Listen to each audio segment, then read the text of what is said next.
కేరళలో భారీ వర్షాలకు కొండచర్యలు విరిగిపడ్డ దుర్ఘటనలో వందలాది మంది గల్లంతయ్యారు. వందలాది మంది శిథిలాల కింద చిక్కుకుపోయారు.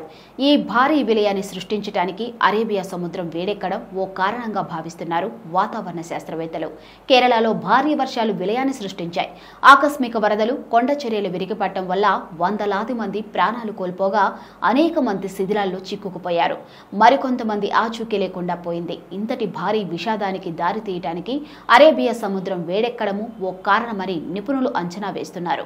అరేబియా సముద్రంలో ఈ తరహా దట్టమైన మేఘాల ధోరణిని ముందుగానే గుర్తించినట్లు పేర్కొంటున్నారు. రాష్ట్రంలోని అనేక జిల్లాల్లో 24 గంటల వ్యవధిలో 10 సెంటీమీటర్ల వర్షపాతం నమోదైంది. కొట్టాయం తదితర జిల్లాలో 8 సెంటీమీటర్ల వర్షపాతం నమోదైనట్లు అధికారులు పేర్కొన్నారు.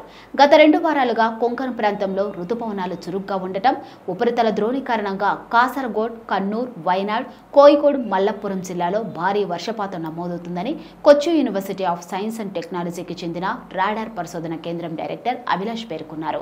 ఇక 2019 మాదిరిగానే 2 వారాలుగా కురుస్తున్న ఈ భారీ వర్షాలతో నేల మొత్తం తేమగా మారింది. ఇదే సమయంలో వేడిగాలుల కారణంగా అరేబియా తీరంలో దట్టమైన మేఘాల వ్యవస్థ ఏర్పడింది.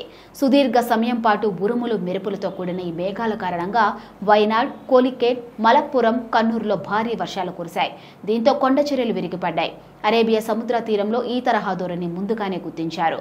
ఆగ్నేయ అరేబియా వేడెక్కుతుంది. దీంతో కేరళ సహా ఈ ప్రాంతం ఉష్ణగతికంగా అస్థిరమైందిగా మారినట్లు ఈ పరిశోధనలో తేలింది. ఇలా వాతావరణంలో అస్థిరతే దట్టమైన మేఘాలు ఏర్పడడానికి కారణం. ఈ రకమైన వర్షపాతం గతంలో ఉత్తర కొంకణ్ ప్రాంతంలో సాధారణంగా కనిపించేదన్నారు. 2019లో రాష్ట్రంలో వరదలకు కారణమైన దట్టమైన మేఘాల మాదిరిగానే ఇవి ఉన్నాయని అభిలాష్ వెల్లడించారు. ఇక వర్షబాధిత రాష్ట్రంగా కేరళను తరచూ వర్షాలకు సంబంధించిన విషాదాలు జరుగుతూనే ఉన్నాయి. 2018లో ఈ శతాబ్దంలోనే అతిపెద్ద విషాదం. ఆ తర్వాత మంగళవారం జరిగిన కొండచర్యలు విరిగిపడిన ఘటనే.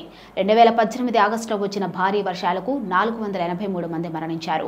14.5 లక్షల మందిని పునరావాస శిబిరాలకు తరలించాల్సి వచ్చింది. 57,000 హెక్టార్లలో పంటలు దెబ్బతిన్నాయి. ఆ వరదల కారణంగా రాష్ట్రానికి దాదాపు ఏడాది బడ్జెట్ ఎంత ఆర్థిక నష్టం జరిగింది. ఇక 2019లో వైనాడ్లోని పుత్తుమలలో కొండచర్యలు విరిగిపడి 17 మంది మరణించారు.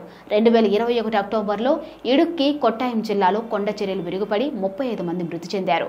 2022 ఆగస్టులో ఆకస్మిక వరదల కారణంగా 18 మంది మరణించారు. 2015 నుండి 2022 మధ్య దేశంలో కొండచర్యలు విరిగిపడిన ఘటనలు 3,782 జరగ్గా ఒక్క కేరళలోనే 2,239 ఘటనలు జరిగాయి.